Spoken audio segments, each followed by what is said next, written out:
Ça y est, j'ai capté votre attention. Eh ben, vous avez le numéro 1 de la méthode AIDA, le A comme attention. Vous avez peut-être eu un peu peur, j'en suis bien navré. Ceci dit, aujourd'hui, on va voir donc la méthode AIDA qui a 120 ans, qui est une base de marketing absolue que tout le monde se sert. Tous les publicitaires, marketeurs, storytellers se servent de AIDA, consciemment ou inconsciemment.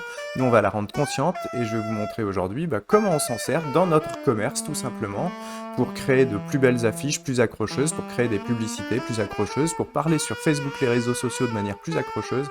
Vous verrez tout ça après le générique.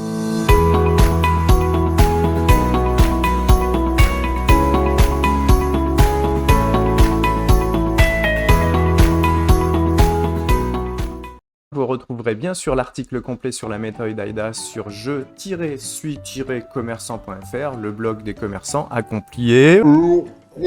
Bien entendu, comme d'habitude, vous allez commencer par cliquez ici sur s'inscrire, comme ça vous serez prévenu, et de mettre la petite cloche. Comme ça vous serez prévenu chaque semaine de la vidéo qui arrive en primeur. N'oubliez pas que vous la verrez les premiers et elle sera toujours associée à son article beaucoup plus complet sur le blog. Je vais essayer de faire court cette semaine, la notion à voir est très simple et pourtant extrêmement puissante. Avant de vous parler précisément de la méthode AIDA, je vais vous raconter l'histoire de René. Alors René, c'était un type assez fabuleux qui était formateur pour beaucoup de cuisiniers, beaucoup de commerçants en général, et il venait nous assister lorsque j'étais moi-même formateur pour les professionnels dans un cadre de formation continue. Alors c'est très simple, René, dans les cours de vente, arrivait systématiquement un quart d'heure en retard. Dans le premier cours, on avait des formations sur 3 jours.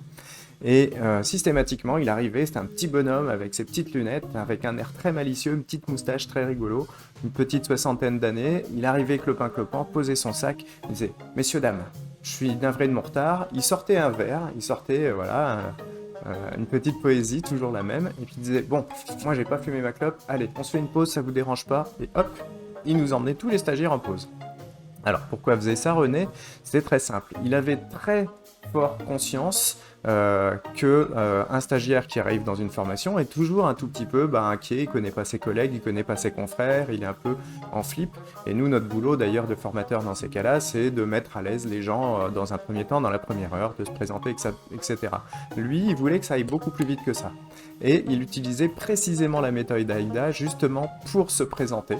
Donc il arrivait, il attirait l'attention, il disait rien à personne, il arrivait avec son petit cartable, il le posait, et puis juste derrière, je me présente rapidement, il sortait quelques verres, etc. Et puis il disait, bon, j'ai pas fumé ma clope, allez, venez avec moi. Il passait au désir, et puis, lorsqu'il fumait sa cigarette avec les stagiaires, même ceux qui fumaient pas d'ailleurs, allaient dehors prendre un peu l'air, et bien, simplement, il leur racontait une blague, toujours la même, et nous, comme on avait bien l'habitude, on les entendait se marrer dehors, on disait, c'est bon, notre public est bien détendu, on va pouvoir commencer une belle formation.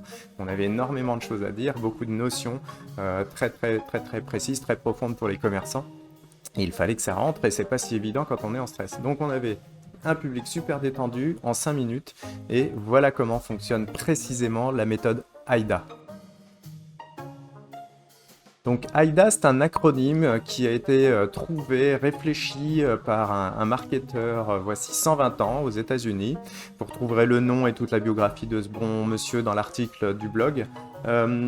Sans rentrer dans ces détails-là, voilà ce qu'il voulait faire. Il voulait trouver une façon, une méthode, une méthodologie ou en tout cas un principe pour réussir à toujours capter l'attention de son audience, puisqu'une publicité doit capter l'attention, et pour réussir à décliner son offre de manière intéressante, pas chiante, jusqu'à un certain moment où il devait faire passer à l'action ses clients, donc il devait acheter ou faire quelque chose, appeler, que sais-je encore, en tout cas une action.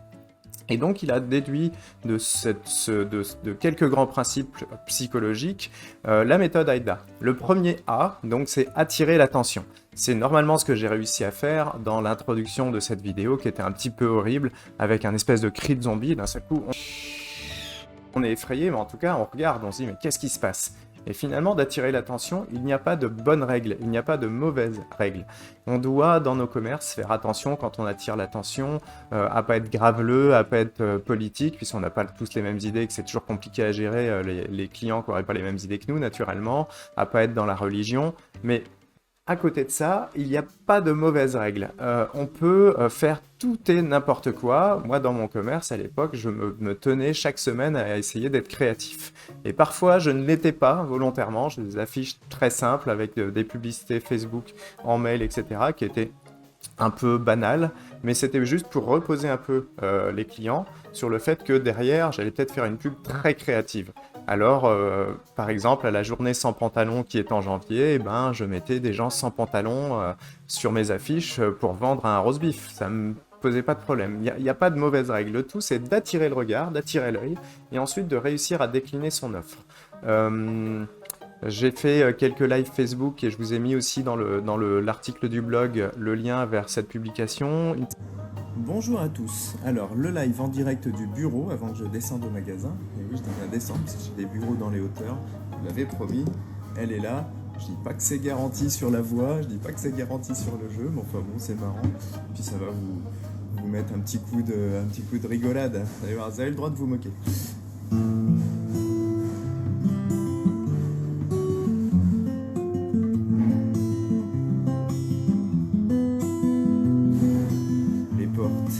De tous nos foyers doivent rester fermés. Nous à l'intérieur, c'est important. Publication live pendant le premier confinement où j'ai sorti ma guitare pour amuser les gens, mais très consciemment pour attirer l'attention. Je savais que les clients étaient enfermés à la maison, qu'ils ne pouvaient sortir que dans les commerces alimentaires et j'en faisais partie. Et donc il fallait attirer fort l'attention. Là j'ai été un peu dépassé d'ailleurs par mon succès puisque cette vidéo elle a fait plus de 44 000 vues. Je vous ai mis le lien dans l'article du blog, vous verrez ça. C'est de la mauvaise guitare, j'ai refait des paroles autour de mon commerce un peu rigolotes sur les portes du pénitencier puisqu'on était tous enfermés dans nos maisons. Et ma foi, énorme succès derrière qui se conclut en un capital sympathique et totalement énorme puisque après la petite guitare, je suis descendu dans mon magasin de mon bureau et puis j'ai présenté mes offres, etc. etc. Et là j'ai fait mon job de publicitaire, de marketeur, de commerçant. Donc, AIDA, le deuxième I, le AIDA, pardon, le I de AIDA est très simple. Il suffit d'éveiller l'intérêt. Alors, qu'est-ce que c'est qu'éveiller l'intérêt? C'est de parler aux clients de leurs problèmes et de nos solutions. On va pas parler de notre produit là tout de suite, c'est presque un peu tôt. On va dire simplement, alors si c'est un produit alimentaire, ben voilà, tiens, j'ai un truc génial pour votre repas de ce week-end. Si vous saviez pas quoi faire, moi j'ai une solution. Et ensuite, on va décliner notre offre, etc. Chez un coiffeur, qui est un commerçant bien sûr, il va dire, eh bien, si vous voulez être super séduisant là pour aller dans vos mariages, si on est autour de mai-juin, on a une solution, on a des coiffures un peu originales, vous n'allez pas passer inaperçu. Voilà, vous serez la star. Si vous voulez être sûr de votre coiffure et qu'elle soit hyper facile, venez chez nous, on a des coupes courtes aujourd'hui pour les femmes qui sont très volumineuses et qui sont superbes. Donc vous verrez, c'est vraiment facile de se coiffer. Donc on va vendre la transformation des gens. Quelqu'un qui vient chez le coiffeur veut se transformer en mal coiffé, en bien coiffé peut-être, mais être peut-être plus séduisant, avoir une coiffure plus facile, etc. Quelqu'un qui va chez son boulanger, eh ben, il va chercher du plaisir aussi derrière le pain. Et si mon boulanger est assez malin, il ne va pas vendre sa baguette commune, celle-ci ne nous intéresse pas, c'est la 90% des ventes. Mais celle qui nous intéresse finalement, c'est le pain de campagne. C'est voilà. Comment on vend en pain de campagne? Sur du souvenir.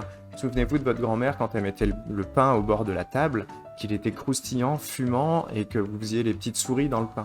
Voilà ce qu'on peut vendre. On peut vendre du souvenir et du coup, on va le vendre beaucoup plus facilement. On va faire envie dans notre communication grâce à ça. Donc, on attire l'attention, on éveille l'intérêt et on emmêle tout ça avec du désir. Alors le désir, c'est quoi? Ça peut être tout un tas de choses, il n'y a pas de limite au désir.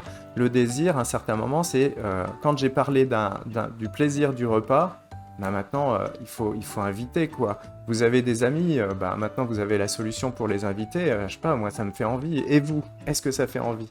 Souvent le désir passe par une simple question, passe par une question bien posée, bien amenée, intelligente. C'est pour ça qu'une bonne méthode nous permet de réfléchir bien avant à ce qu'on doit dire et ce qu'on doit faire, afin de, enfin, le dernier A, faire passer à l'action. Et là, pour faire passer à l'action, il y a une seule règle. Il n'y en a pas 36. Vous utilisez l'impératif. Vous donnez un ordre. Vous avez ça sur Internet tout le temps maintenant. Cliquez ici. Obtenez mon bonus. faites ceci, faites cela.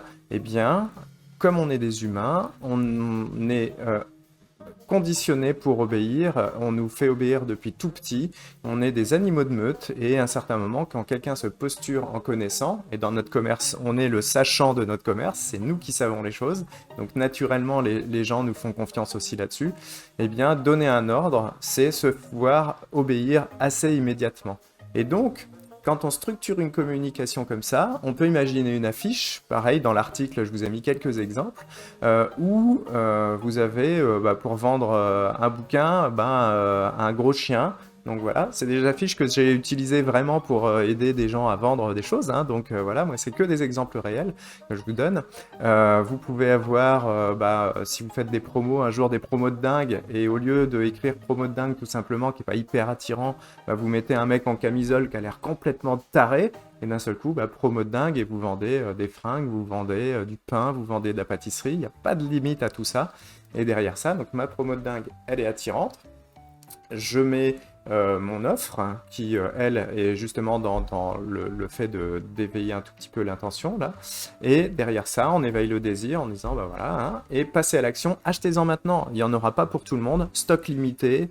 Ce genre de choses fonctionne très très bien, hein. Faut pas croire que c'est réservé aux grandes surfaces que de dire stock limité, pressez-vous.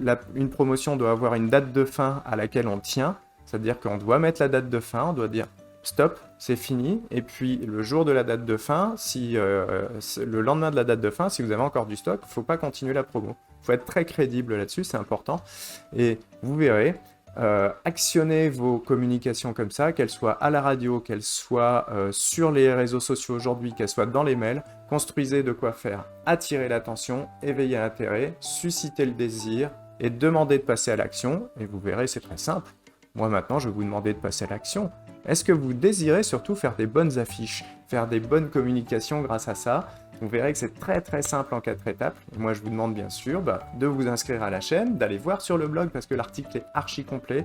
Et je suis très content parce que c'est vraiment de l'expérience à 2000% qui est à l'intérieur. Je m'en suis servi pendant des années et des années.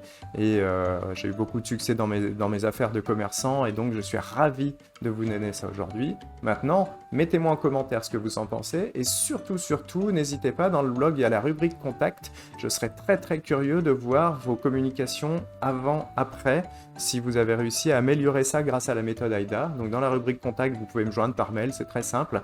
Et il vous suffit de me faire un avant, un après. Et puis vraiment, je serais content de pouvoir rajouter vos avant-après aussi dans l'article. L'intérêt d'un article de blog, c'est qu'on peut continuer de construire ensemble. Donc je vous attends là-dessus, je serais vraiment content d'avoir vos avis et surtout vos réussites.